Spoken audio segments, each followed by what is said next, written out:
In my 8th year as the wife of Lord Marquis of Ravenwood Manor, a single letter of dissolution cast me from my home like autumn leaves scattered by a cold wind. Marcus stood beneath the plum tree in the very courtyard where we first met, his voice distant as winter frost. "What of the child?" he asked. I remained silent for what felt like an eternity, my voice catching as I finally spoke. "He stays with you." After all, we had never been close in these years. We barely saw each other more than a few times annually. Surely he wouldn't grieve my absence deeply. What I hadn't expected was his sudden question. "How can you be so certain I would willingly raise the child you bore?"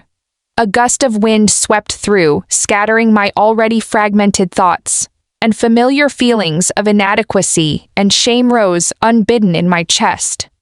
After what seemed an age, he extended the dissolution papers with fingers cold as marble, speaking each word with deliberate precision. "Once you've gone, I shall take a new wife. There will be new children. Luna, I will not treat your son kindly." I accepted those thin sheets of parchment, yet found myself smiling as I met his eyes. "Beautiful and gentle as always, though distant, you will be good to him," I said with quiet certainty. Our child had, after all, been raised by Marcus's own hand from the beginning. "You are a gentleman," I continued softly. "You simply do not love me. You simply think me beneath you. But your son is of noble birth, raised with the finest education. Even your parents cannot dictate his future. He is your most cherished child. Even with a new wife, no one would dare mistreat him." We stared at each other in the gathering dusk. Finally, he turned his face away, muttering, "As you wish," before departing hastily. What would you do if you were in my shoes? Share your advice below and subscribe to see how my story continues. And then, I made a decision that changed everything. I knew Lord Marcus to be a man of his word, but I hadn't anticipated such swiftness. On the 3rd day following our dissolution, he began openly entertaining suitors. He had always been renowned for his striking beauty, and now, having risen to Chief Justice of the royal court, his power and influence had grown immensely. Despite his previous marriage, many still pursued him eagerly. I recalled the years when I still ventured out as Lady Luna of Ravenwood. Even in my presence, many would openly lament, without the slightest discretion, that such a brilliant moon had fallen into the embrace of a coarse village girl. The Ravenwood family had maintained for generations a strict household code. No concubines or servants could be taken as wives unless the line faced extinction. Such righteous traditions, they felt, had been wasted on someone like me, which only deepened their resentment. When they witnessed Marcus personally escorting me home in those early days, their indignation reached fever pitch. Later, when I attended social gatherings, no one bothered to acknowledge my presence.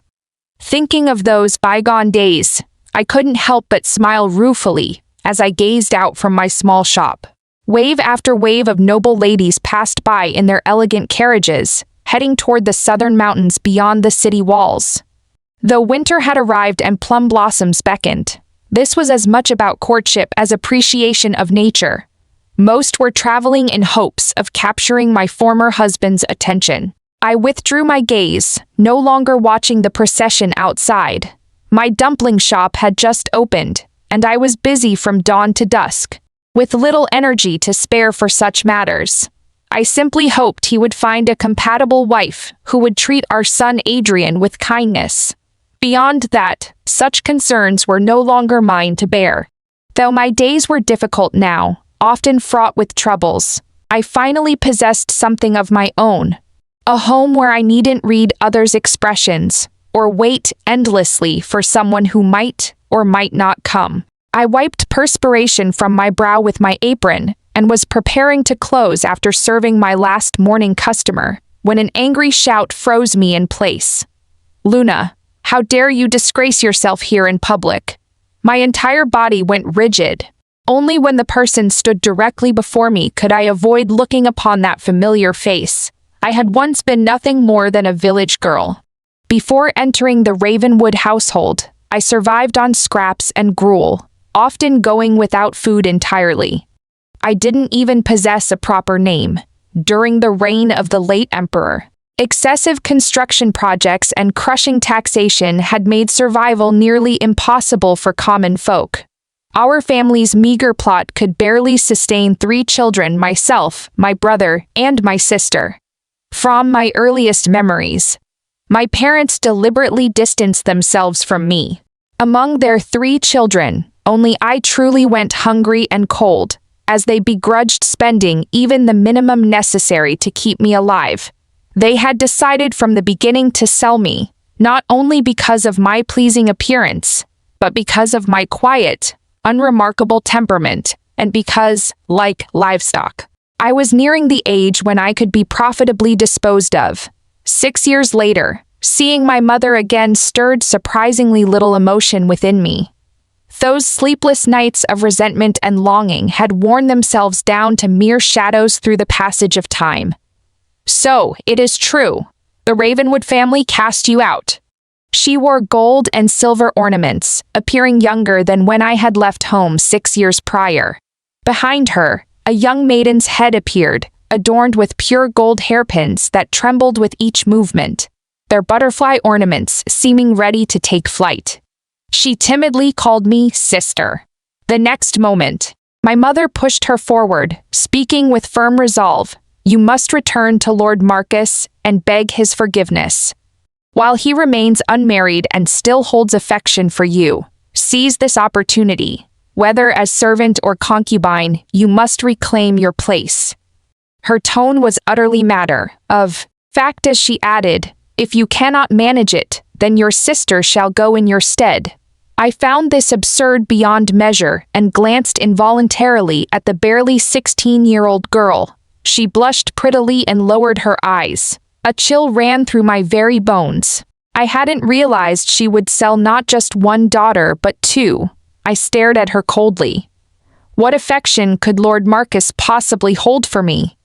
Caught off guard by my refusal to play along, she stammered. You are the mother of his child. I laughed bitterly, fixing my gaze upon her eyes. Have you forgotten, mother? You sold me to the Ravenwood estate. The transaction was completed years ago. Now that I've offended the family and been dismissed in disgrace, I've established my own household. I have no connection whatsoever to the Ravenwoods. If you wish to sell another daughter, find a different buyer. Otherwise, the Ravenwoods might withdraw their monthly support and ruin my brother's prospects as well. Mentioning her son finally brought color to her cheeks and restored her senses. She immediately began to rail at me. I raised my hand to stop her, saying casually, if your circumstances are difficult, pawn your jewelry. At least you'll have enough to eat. Instinctively, she protested. How can a woman have no jewelry? Luna, how can you be so ungrateful? The moment those words left her lips, the last trace of warmth in my heart was extinguished completely. Even when selling 2 daughters, she still distinguished between their worth. I too had once been her daughter, yet where had my jewelry been?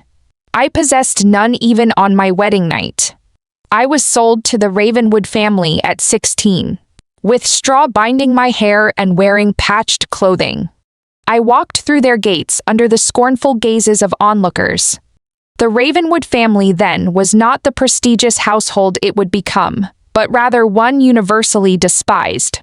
Trembling with apprehension, I performed wedding ceremonies with a rooster as proxy. Then was escorted to the bridal chamber where I first beheld my husband. Lord Marcus lay half dead upon the bed. Both his legs had been severely injured, tendons severed, with wounds still festering. The room reeked despite burning incense attempting to mask the odors. His pitiful condition seemed utterly incompatible with his extraordinarily handsome features. When he noticed my entrance, he merely glanced up briefly before returning to his reading. Feeling terribly awkward, my face burned crimson as I stammered. I am your facing someone who seemed descended from heaven itself. I found myself unable to speak the words lawful wife. I understood clearly that he should never have married someone like me. Were he not fallen upon such circumstances, he wouldn't have spared me a second glance on any street. But now he was no longer that triumphant young general. Instead, having been defeated in battle and injured, then charged with treason for disobeying imperial orders, his father had been stripped of title while he lost his military commission and was exiled to these distant lands. With the emperor's judgment still pending, this entire household might not even preserve their lives. Realizing I had been sold into this desperate situation, ostensibly to bring good fortune, deepened my shame. I clutched my skirt's hem, unwilling to release it. Fortunately, he finally spoke, his voice refined and clear. Please, sit. Despite his pallor and obvious exhaustion, a slight smile played about his lips. This talk of auspicious marriages is utter nonsense. Miss, I never intended to wed, but since you've entered this household, I won't treat you poorly. Whether to stay or leave rests entirely with you. He was indeed a gentleman. I sighed with relief, then hastily declared, I won't leave. My parents accepted the bride price, so naturally I belong to the Ravenwood family now. He frowned almost imperceptibly. Much later, I understood this was due to my crude manner of speaking insufficiently elegant for his tastes. Yet, what I said was true. Even if it brought sorrow, I knew that at least within the Ravenwood household, I would no longer starve. Even should the emperor suddenly order our execution, I would die with a full stomach. Such was my nature then, placing no particular value upon my own life. Yet I treasured Marcus's life deeply. I believed his injuries required a bride to bring good fortune, which had spared me from being sold as a concubine to some elderly merchant, making me instead his only wife. After removing my wedding robes, I moved to attend to his wound dressings. Unexpectedly, his book slipped from unsteady hands. His expression grew awkward as he lost his customary composure. I don't need your help, I stubbornly and confusedly replied. I am your wife. Should I not serve you? He bit his lip and spoke harshly. I don't want your pity. His outburst frightened me into stillness. Only then did I realize the rumors were true. Everyone said that after Lord Marcus lost the use of his legs, physicians had diagnosed that he might never walk again. For someone who had achieved fame in youth, passing the highest imperial examinations at 17 yet choosing military service instead. What devastating blow could compare to this? His temperament had indeed changed drastically. He had grown sensitive and irritable, refusing to allow anyone near. Therefore, when news spread of the Ravenwood family seeking a bride, even those merchants and nobles who might gamble on the emperor's eventual mercy toward the family, if they held any affection for their daughters, would never send them into such circumstances. But common folk could hardly afford such considerations. Among the destitute women presented for the family's selection alongside me, my birth chart proved most auspicious.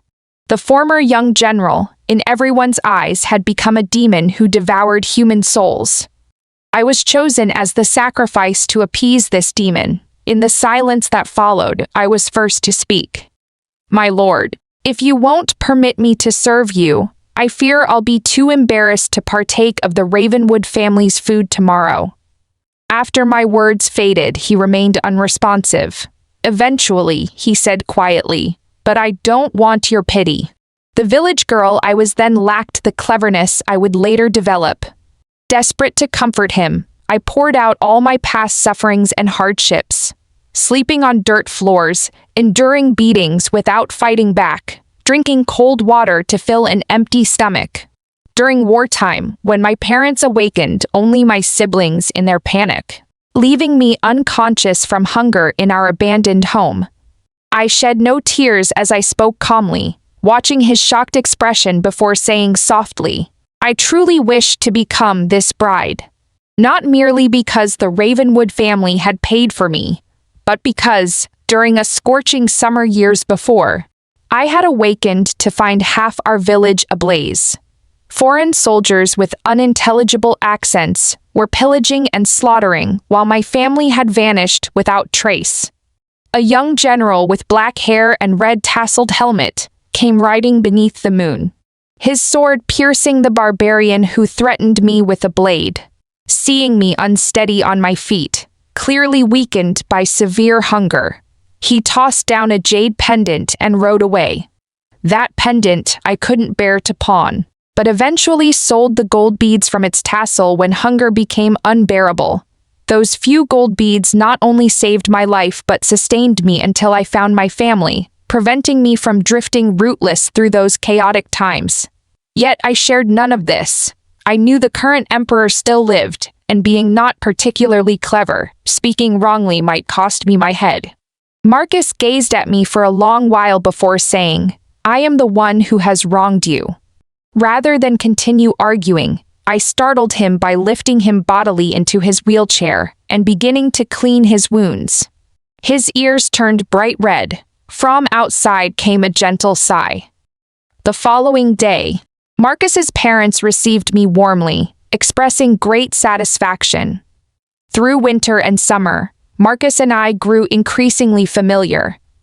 Though he occasionally still lost his temper, he at least consented to continued medical treatment. I cared for him meticulously while he reciprocated by teaching me reading and writing, learning I had lived my entire life without a proper name. On an evening, when unusually bright moonlight fell upon the plum tree branches in our courtyard, casting ethereal silver light everywhere, he looked from the moon to me. "Luna," he said, "from now on, you shall be called Luna." I wept with joy, gazing at him with shining eyes. He cleared his throat and straightened his robes, requiring me to complete 10 pages of calligraphy that very night. I groaned inwardly but returned to grinding ink. Everything felt peaceful and blessed. Only the sword hanging over the entire Ravenwood household reminded us that judgment might fall at any moment. Though the family atmosphere remained subdued, we were extraordinarily tolerant of one another. Each day was lived as if it might be our last, approached with utmost sincerity. I thought the worst possible outcome would be dying together, until an ordinary summer day when I was wheeling Marcus to the pavilion in the center of our pond for relief from the heat. As we entered the garden, his wheelchair suddenly lurched to a stop. Looking down, I saw he had gripped the wheels tightly, veins standing out on his slender hands. Following his gaze, I stared ahead in bewilderment. A refined noble lady stood there in white robes, servants holding parasols over her, her face covered as tears streamed down her cheeks. Yet she didn't approach. Only when Marcus's hands finally released the wheelchair, falling powerlessly to his sides, did she speak a single sentence. "Brother Marcus, I am to be married." With these words, she cried out in anguish and was helped away by her attendants, stumbling as she departed. Marcus never spoke a word throughout this encounter, yet my heart was thrown into chaos. That very night, he developed a high fever. His temperament, which had improved considerably, reverted to its former state. He refused medical attention, wouldn't eat or take medicine, and ceased all conversation. His expression grew dark as he sat motionless in his room day after day. Even when his mother came weeping to plead with him, he remained unresponsive. On one particular day, he gripped his knees so tightly, it seemed he might crush the bones. I moved forward to pry his hands away. Instead, he finally exploded, ordering me to leave. "Do you truly believe yourself my wife, Luna? You are completely unworthy of me." Pain shot through my chest, yet I continued trying to loosen his grip. I knew exactly what he meant. The day after that lady's visit, I heard servants explaining her identity. She was his betrothed since childhood, his intimate childhood companion with whom he shared deep affection. Had this catastrophe not befallen them, they would have married upon his coming of age. But now everything had changed. He had lost everything, and his beloved was to marry another. I understood his agony, But the next moment, a hairpin flew past my forehead and shattered against the wall. Sharp pain flashed across my brow, followed by warm liquid trickling down my cheek. Silence fell over everything. Finally, Marcus scrambled forward frantically to cover my wound. I didn't mean, my head buzzed as I realized how pathetic I must appear. Yet I spoke slowly, "Drink your medicine." Trembling, I stood and wiped the blood from my face without looking again at the man in the wheelchair, walking step by step toward the door. Only when I reached the garden did realization strike, even here. I had no room of my own, nowhere to hide, nowhere to flee. I didn't return until nightfall. By then, Marcus had already retired. I mechanically began loosening my hair and preparing for bed. From deep within the bed curtains came an extremely soft apology. "I am a worthless man who has wronged you." I said nothing. Lying down quietly, I let the person beside me struggle with irregular breathing for half the night without speaking another word. After that day, Marcus became somewhat cautious around me. He cooperated fully when I attended to him and forced himself to tolerate medical examinations, despite his displeasure. I no longer pestered him to resume my reading and writing lessons, instead beginning to teach myself clumsily. Several times he seemed about to speak, yet ultimately fell silent as we shared the same room. Upon reflection, I realized he had nothing to explain. I had been the one harboring impossible dreams. He was naturally like the moon in the heavens, destined for a noble, gentle, and beautiful betrothed. Having fallen upon misfortune, why should he resign himself to accepting me, a complete stranger, as his wife? Looking at my rough hands, gradually becoming smoother, I thought this was already quite good enough. This was how we would continue. In our marriage's second year, as Marcus's legs gradually healed and he could stand and walk again, he became occupied with other matters.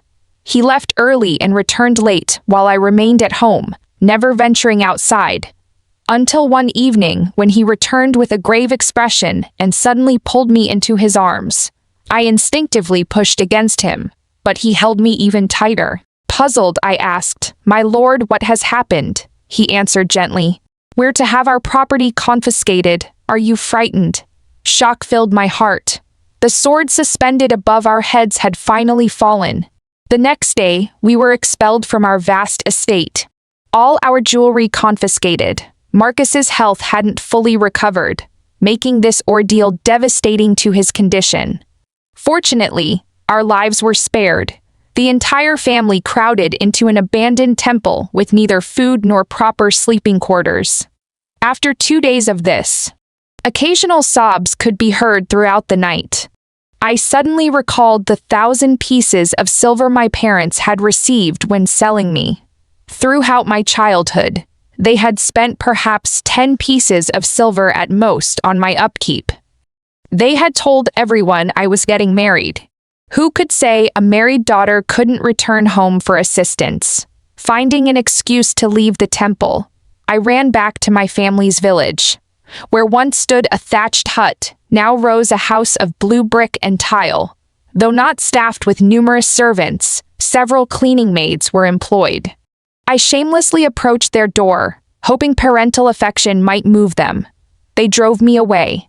When I mentioned their past wrongs toward me, they showed even less interest.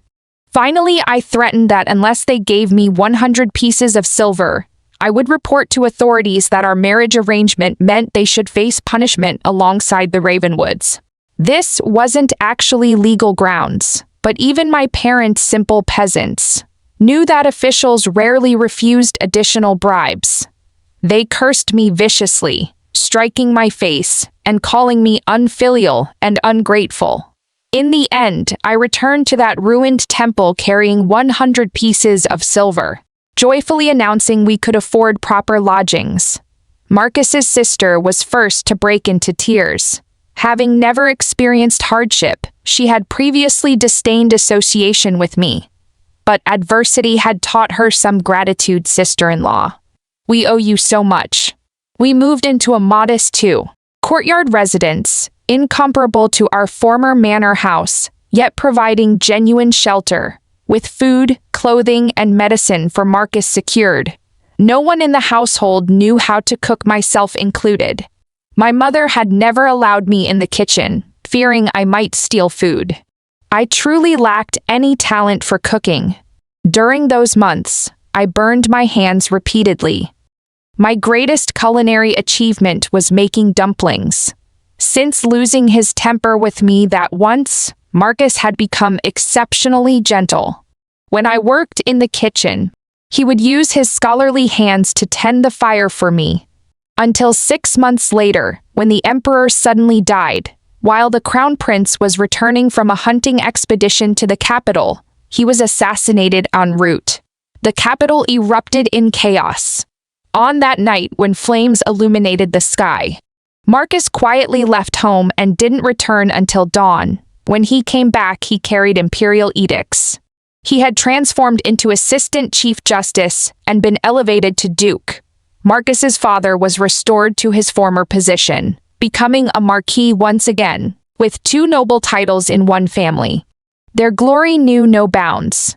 I stood dazed among a crowd of maids and servants, stripped of plain clothing and dressed in silk and brocade, as everyone addressed me as Your Grace. Terrified and uncertain, I sought Marcus through the crowd. He smiled at me, his expression spirited and confident, reminiscent of his youth. I thought that despite feeling unworthy, I would finally live comfortably. Marcus had pledged loyalty to the 5th prince, who ascended the throne. Together, they had used the Ravenwood family's former military connections to eliminate the power-hungry prince who had orchestrated their downfall. He was a hero of the new regime, and I was his only duchess. Within months, having been restored to their positions, the family's social obligations resumed as before.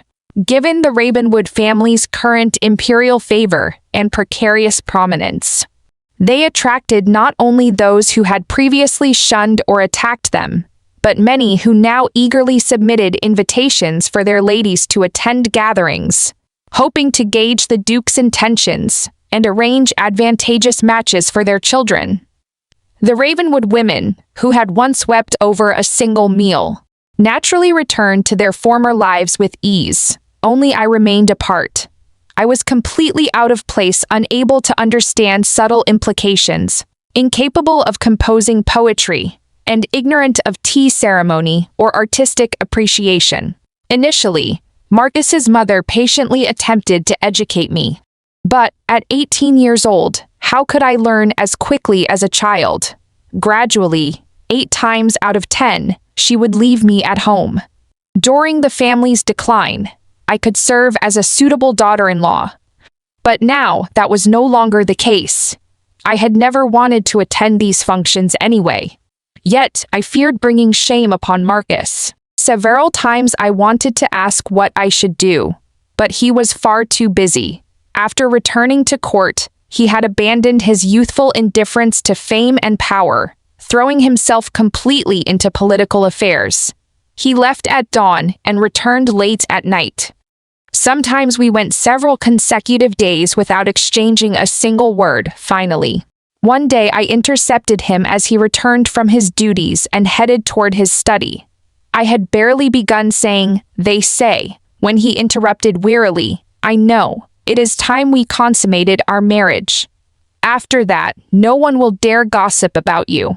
I hesitated, wanting to explain this wasn't what I meant. I knew others whispered that I wasn't beloved, that my origins were humble. Yet Marcus's words filled me with inexplicable sadness. Still, I had no grounds for refusal. After that night passed, I expected things might change, but he remained just as busy. If he visited a few times each month, it was considered frequent. I buried myself in learning day and night, growing even thinner than before. He didn't notice. By the time I finally achieved proper speech and behavior, no one sent me invitations anymore. They seemed to have forgotten that I hadn't shamelessly married into the Ravenwood family after they achieved their current status. I had married in when Marcus's legs were broken, when the entire household teetered on the brink of collapse, when perhaps even their lives couldn't be preserved. One lonely night after another dragged my once hopeful heart into despair. Still, I persevered because Marcus was not entirely heartless. No matter how busy or exhausted, he still came to see me regularly, shared meals with me, and inquired about my daily needs. But when I finally couldn't bear it any longer and confided my situation to him, he responded coldly, "Mother is right. You do need to learn proper conduct." Embarrassment and awkwardness overwhelmed me again. I touched the jade hairpin on my head, fearing it might actually be straw. Thankfully, it was not. After our evening preparations, he silently embraced me. By morning, he had departed hastily once more. From that day forward, I never again mentioned such matters to him. I withdrew completely from the outside world, no longer hearing any rumors. In our 4th year of marriage, I gave birth to our son, Adrian. Drenched in perspiration, I wept with overwhelming joy. For the first time, I felt the Ravenwood Manor was truly my home. But Marcus's mother spoke only one sentence: "Your education is insufficient to properly raise an heir." My smile froze upon my lips as I desperately sought Marcus's eyes. He clearly saw my distress, but merely looked away. I had an absurd premonition about something I couldn't have imagined, despite my humble origins and extensive reading, a possibility that seemed impossible. "We'll engage distinguished tutors for him. I promise never to spoil him," I pleaded, but no one listened. Sumanu lifted my child from my weakened arms. The Marchioness gazed at me with calm, pitying eyes. Under everyone's watchful stare, I couldn't help but cry out in anguish. My words were like blood and tears as I begged them to return my child. Marcus could bear it no longer. He rushed forward and held me while I clawed and cursed at him. That year, Luna was 20 years old, not sufficiently cold or mature. I didn't realize that my outburst only confirmed their judgment about my unsuitability for raising an heir. I wept until my heart nearly broke, losing my temper for the first time in the Ravenwood household. In the end, I gained only one concession. Marcus held me close and hoarsely promised he would personally raise Adrian without letting his parents interfere. Exhausted beyond measure, I finally calmed down, sitting on the bed with vacant eyes. After everyone departed, I quietly asked Marcus, "What did I do wrong?" He didn't hear me, gazing tenderly at the infant in his arms. From that day forward, I rarely saw my own child. I grew increasingly listless, unable to understand what more I could possibly want. Initially, I had wanted only enough food. Later, I wished to repay kindness, but human hearts know no satisfaction. I couldn't say when I began harboring feelings for Marcus. Only after this incident did I fully understand. Marcus had never respected me, just as he hadn't even appeared at our wedding ceremony. From beginning to end, I had been an unwelcome presence in this household. Marcus did feel regret. After giving birth, though I grew distant from him, he began visiting our quarters daily. Sometimes he would even bring Adrian to visit secretly, allowing mother and son to bond.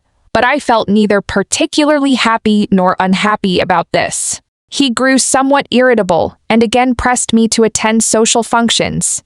I firmly refused. I lack sophistication and fear making a fool of myself. Marcus tried both gentle persuasion and pressure, but I remained unmoved.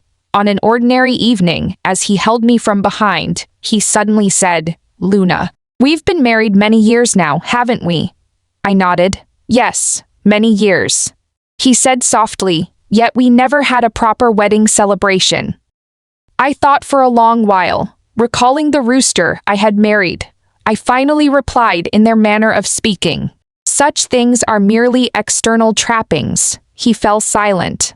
Then he held me closer, his voice betraying uncertainty. "Should I bring Adrian back to you permanently?" I declined. I said I couldn't raise him properly. This wasn't a lie. I was a first-time mother. But during those crucial bonding months, no one had permitted me to be close to him. Now, pretending intimacy felt impossible. Moreover, somewhere deep within, I harbored rebellious thoughts. Perhaps this world was too confining, or perhaps my humble origins made me unsuited for such wealth. Eventually, this notion reached its peak. In our 7th year of marriage, Prince William suddenly died. News spread throughout the capital. The reason was simple enough. He was far too young, 29 years old, leaving behind only his newly widowed princess. Before dying, he had even granted his wife divorce papers. Such devotion created quite a sensation. I learned of this early. 3 days after the news broke, that very princess was weeping in my courtyard. Beneath the plum tree, Marcus comforted her with gentle care. His tone held a tender equality. I had never witnessed genuine concern and regard. I recognized her immediately as the lady who had visited our estate years before Lily Hartwell. Years had passed, yet she remained ethereally beautiful, like spring rain. Gossip sprouted throughout the household, reaching my ears without restraint. Everyone knew the Ravenwood family forbade concubines. Therefore, everyone speculated when I would be cast out. Looking in my mirror, I found my reflection strange. This was the face of a pampered noblewoman, pale and rosy with good health. All traces of the coarse village girl had been banished to invisible corners. I consumed bird's nest soup, bathed in flower petals, and received endless streams of precious jewelry that flowed through my quarters like water. Throughout it all, I had never chosen what sort of person I should become. My birth circumstances were chosen for me. I became the nameless eldest daughter. My marriage was chosen for me, sold for 1,000 pieces of silver. The complete eruption came one afternoon, after Marcus had spent months openly caring for Lily. When I learned from my sister-in-law, returned from visiting her married daughter, that Marcus had secretly been supporting my parents all these years. I waited by the courtyard gate, and the moment Marcus entered, I confronted him through tears. "You wretch, why did you give my parents money?" He stared at me incredulously, his face flushed with anger as he dismissed all servants before scolding me. "They are your parents." I gazed at him coldly, finding his face detestable for the first time. "You know I despise them." He remained silent briefly. "But others only know they are your parents." Suddenly I laughed, a sound filled with bitter mirth that brought tears streaming down my cheeks. As he frowned, I laughed aloud. "When have you ever cared what sort of person I truly am? You never cared about my background. You only disdained my origins. You feared that someday my parents' situation might become public knowledge and bring you shame." My laughter faded as deathly stillness settled over me. After a long pause, he lowered his head. "Don't listen to outside gossip. I won't marry the Hartwell lady." He assumed I was using this as a pretext for my outburst. "Tomorrow, I'll have Adrian spend the day with you." Seeing my own child had become a reward for good behavior. But what was the point of his visit now? He would simply read his books elsewhere, showing no particular attachment to his mother. Suddenly, I felt it was all meaningless. "Let us divorce," I said. He refused and left angrily. Despite repeated arguments, he remained unwilling. The spring festival arrived. Noble ladies traveled to the countryside to select young men as companions. Some for lasting relationships, others for brief encounters. Previously, I had never participated. I was cautious to a degree that even Marcus found unnecessary. But this time, I went, openly and boldly. I chose a handsome young man. When Marcus found me, I sat across from my companion, drinking and conversing merrily. The usually refined Duke lost his composure publicly for the first time. He threw the young man out and smashed our table of wine. Finally, with reddened eyes, he grasped my throat. "Luna, have I not treated you well? Why do this to me?" Beneath his fierce questioning lay barely perceptible vulnerability, but I was simply exhausted. I wanted to say, "Please release me. I don't understand why each day feels so draining. I had struggled so hard to eat enough to become who I am today. Yet every day in the Ravenwood Manor, I felt my vitality ebbing away. Though you came home earlier now, every moment you were absent, everyone in the household from top to bottom subjected me to their silent condemnation. Without you, this peasant woman, our family wouldn't bear such a stain. I had sought help from my husband. I had asked to move away, but you hesitated, saying that while your parents lived, it would be inappropriate to establish a separate household. From beginning to end, I had never wanted a powerful, influential husband. I simply wanted to live. Therefore, I had to leave." Facing Marcus's furious expression, I said, "As long as you refuse to divorce me, I will continue to shame you." In that instant, I saw clear hatred in Marcus's eyes. How wonderful he was actually capable of hating me. He trembled as he released my throat and helped me to my feet. Once again, he appeared the perfect gentleman. "Very well," he said hoarsely. "Then we divorce." On the day of my departure, he delayed writing the divorce papers, hesitating as he said, "Lily and I share only sibling affection now. She remarries tomorrow." I merely nodded and continued urging him to sign. He bit his lip and finally, as if seeking revenge, signed his name forcefully on the divorce document. I glanced once toward the courtyard where Adrian lived, ignoring all his bitter words as I strode through the manor gates. I sent away my mother, who had come to make trouble after learning of my divorce and the cessation of her monthly allowance. I told her I had been cast out in disgrace and offered my sister one final piece of advice. Poison wrapped in honey remains poison. You must look after yourself. But she and our mother stood united against me, glaring at me with hostility. Having reached this point, I couldn't be bothered to look further. I closed my door and retreated to the rear courtyard to rest. After this encounter, I decided not to open my shop that afternoon. I slept until evening, awakening as twilight painted the world in shades of red, my small courtyard bathed in the fire-colored light of sunset. Outside, the sounds of numerous carriages filled the streets once more. I wondered what sort of woman Marcus was courting. She would certainly be a lady of noble birth, dignified, graceful, virtuous, and beautiful, both elegant and confident. Lost in these thoughts, I barely noticed someone knocking at my door until a tremendous crash startled me. I leaped up, grabbing a kitchen knife and rushing to the main room, only to find myself face to face with my impeccably dressed former husband. After a long moment, he explained quietly, "I knocked for ages without answer. I feared something had happened to you."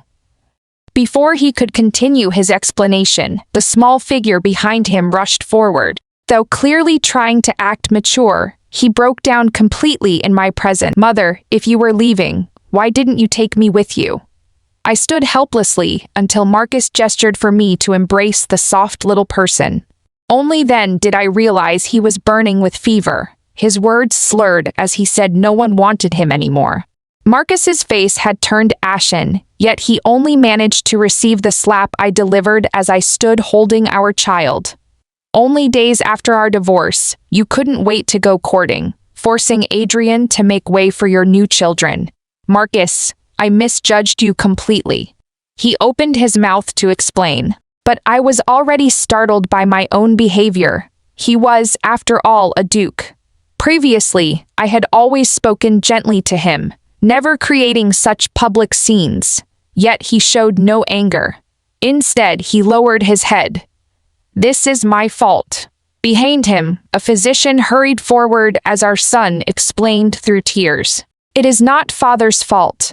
Adrian looked for mother from his usual spot on the garden wall and waited for days when he couldn't find you, which is why he caught cold." I felt somewhat embarrassed, but heard him continue mumbling, "I will study hard and pass the imperial examinations. Then take mother far away, where no one can hurt you anymore." My entire body went rigid. I slowly shifted my gaze to meet Marcus's eyes. He was already weeping silently. We stared at each other, speechless. 2 hours later, after finally getting Adrian to sleep, we stood together in the courtyard. He spoke first. "I took personal charge of Adrian's upbringing only to silence mother's criticisms and prevent her from troubling you further.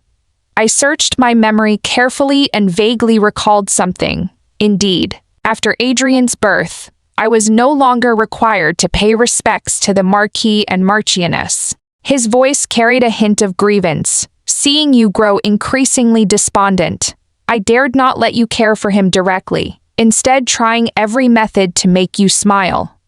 His voice dropped lower, but it seems everything was already too late. Very softly, he spoke of those old times. He described his despair after losing his legs and being falsely accused, how he had given up on himself.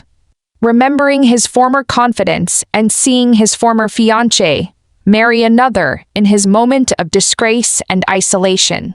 Watching everything he had once possessed slip further away as everyone reviled him like a sewer rat. I never truly cared for her romantically. I only felt guilty for damaging her reputation.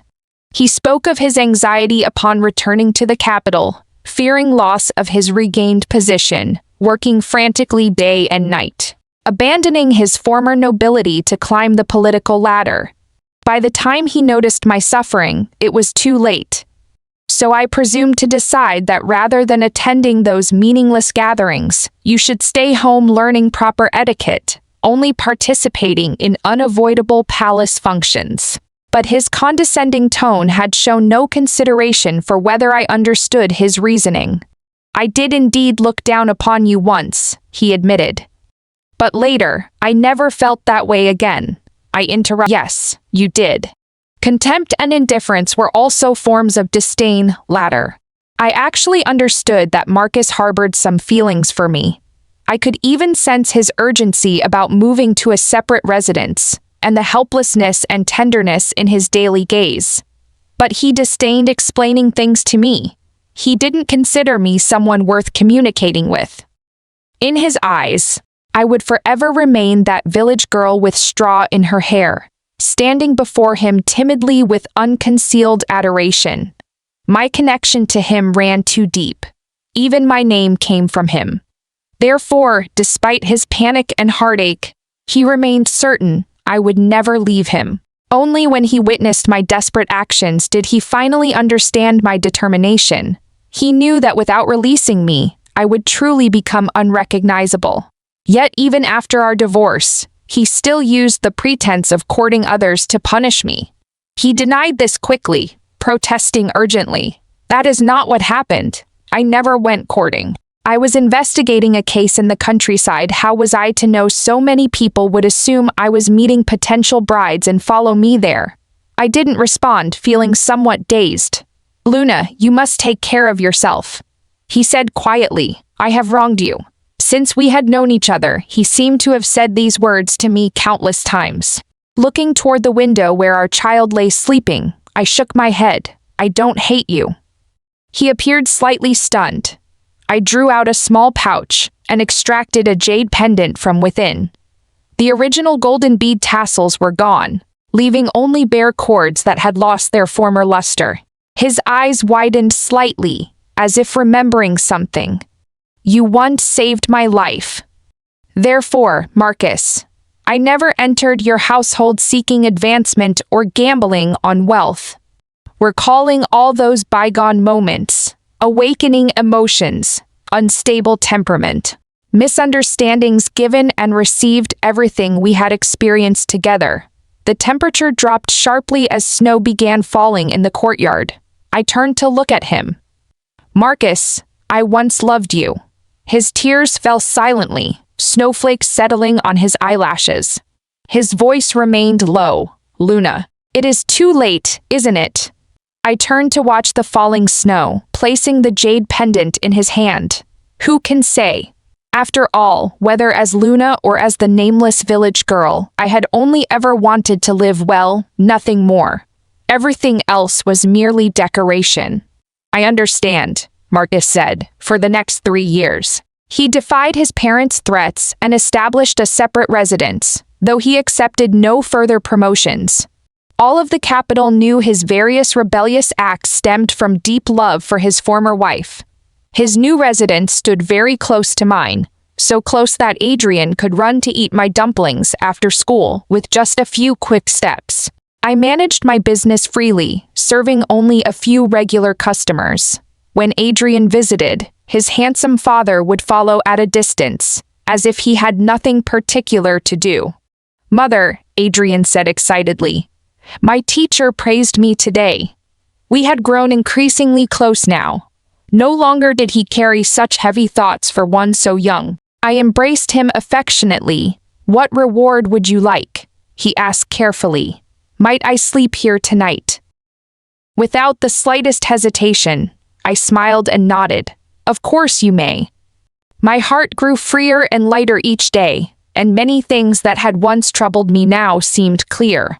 When I learned that my brother had caused trouble at gambling houses and lost everything, while my sister had run away with what little money remained, I could even smile with understanding.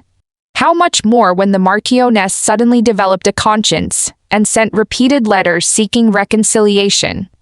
I gestured toward the figure who dared not approach. "You've been coming here too frequently lately. Your mother will be angry." He shook his head gently. "This concerns no one else." I smiled at him, feeling neither hatred nor love.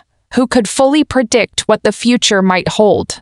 Just as when I had entered the Ravenwood household with such trepidation, I could never have imagined that the bright moon from my dreams would one day fall into my embrace. That is the story for today. Hope you enjoyed this incredible tale.